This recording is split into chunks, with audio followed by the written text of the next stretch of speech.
Bugun amakamiz 75 yoshli ko'rdan amakamizni bugun ikkinchi bemor muolajalarini olishlari ustidan tashrif buyurganlar. Muammolari qo'lda va bel sohasida og'riqlar bor. Qo'lda ayniqsa uvishish, boshda og'riqlar, oyoqda og'riqlar bo'lyapti keyin. O'sha narsani bugun muolajamiz, massaj manual terapiya qilamiz hamda BM fiziologiyani qilamiz.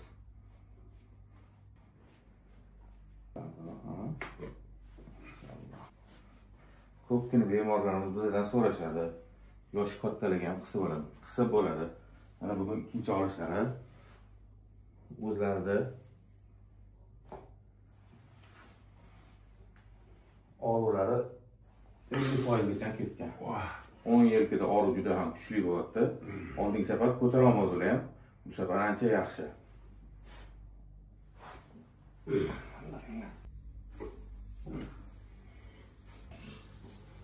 Tushiraman. Oyog'ingizni uzating.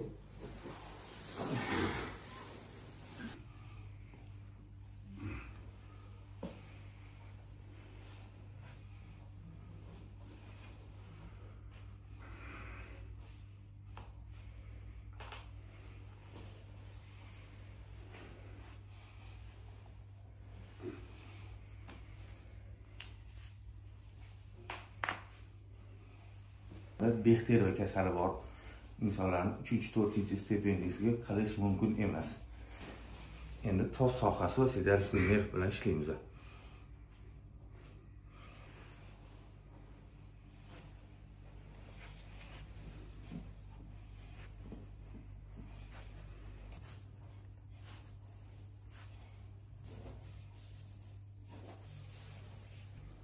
Endi poзвоночникni boshdan oyoq bo'shashtirib chiqamiz.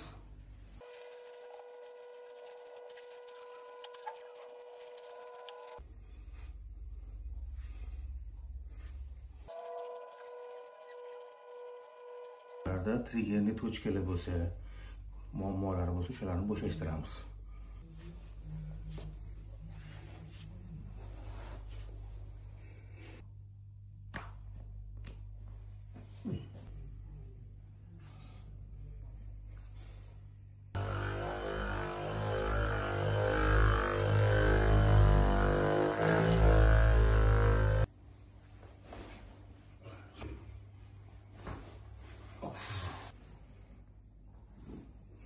Bravo.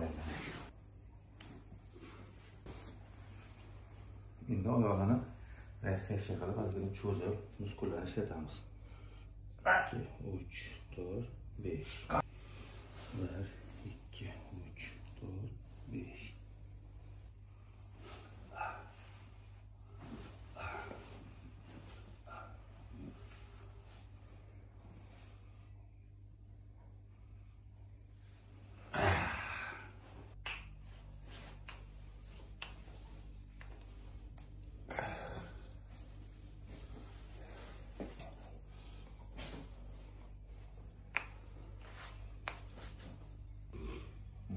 O'zingizni bo'sh qo'ying, nafas olib chiqaring.